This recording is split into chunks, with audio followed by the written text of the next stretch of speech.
Is it possible to wake up with perfect curls no matter how wild you sleep? Let's find out. Good morning, you, or should I say good afternoon? It's actually 4:42 in the afternoon. But it's Denmark, so it's already dark, and I have my candle. Trying to make things a little cozy. And it's actually because I am getting ready. I actually just did my wash and go, and a video is coming, I don't know, before or after this video, showing how I did it. But I was thinking that now I want to take a nap.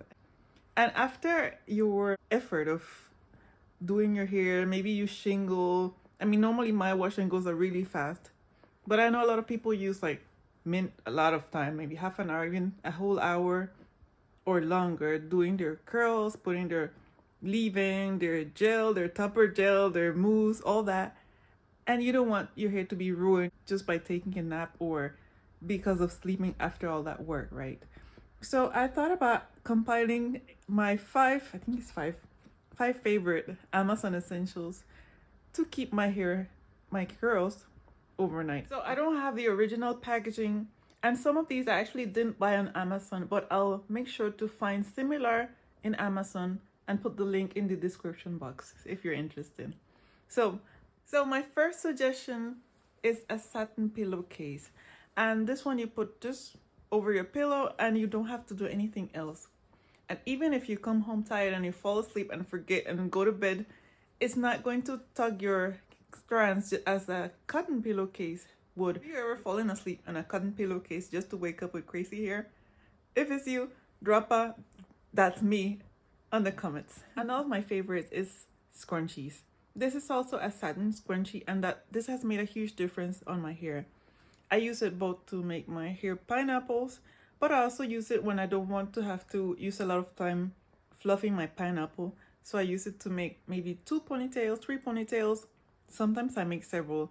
And when my hair was shorter, I used to use like a bunch of these to stretch my wash and go a little bit. My other essential, and that you've probably seen a lot in some of my videos, especially like my travel video, is my hair buff. And this one is not satin, it is like a microfiber, but this does that, it doesn't soak up the oils from your hair or whatever product you use. And this one I use especially for my pineapple to put my hair up, but I also sometimes use it to protect my hair when I have it in scrunchies. It would also keep your hair in place. If you're like a wild sleeper, your hair will not move with this one, and it will not slip off like our next contestant. So the next one is probably what everybody knows. This is a hair bonnet, but this one is a little bit different. This one I like because it has a little, I don't know what this is called, a drawstring? Yeah, probably call it drawstring.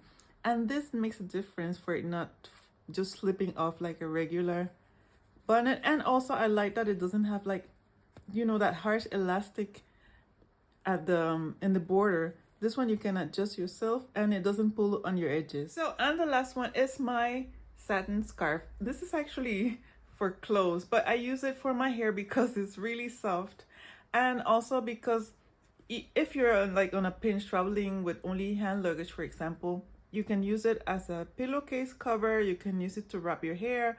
You can use it for your pineapple. So I think it's always nice to have one of these along.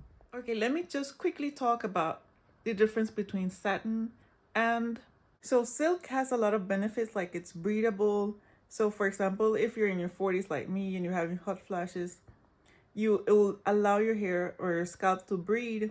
You will not get as hot. It's less likely for you to get like marks when you sleep on it. But silk is also more expensive, and you need to wash it by hand or use a very delicate cycle and maybe wash it on its own, and that requires extra time, extra money. Satin, on the other hand, is cheaper. It would also protect your hair, but it's also warmer. On the other hand, it would keep your hair moisturized. This could also be a negative thing if you have not dried your hair properly and then you put something that will cover your hair.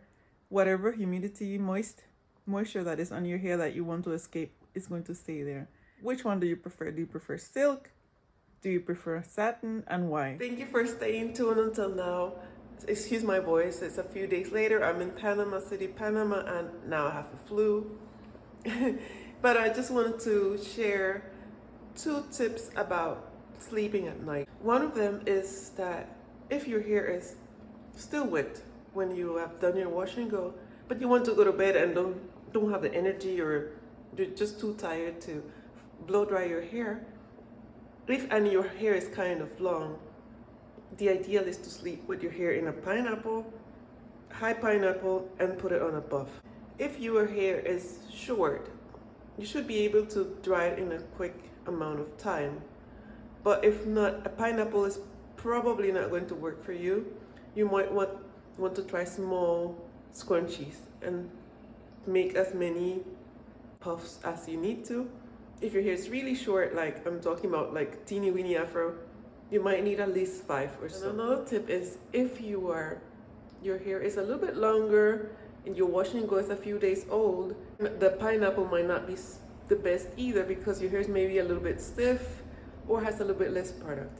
So in this case, I would suggest to make the banding method, and that is actually what I have right now. So let me show you. I have a buff just to protect my hair in case I slept a little bit wild, and then under that I have separated my hair into small sections. Well, not small, large sections. I have 3 sections right now, and I normally used to do like just one in the middle, like straight, but the back part of my hair, I've noticed in the middle it was starting to kind of look a little bit thin, so I'm trying to switch that up. And so I've put the third one in the middle, and my hair will stay straight together.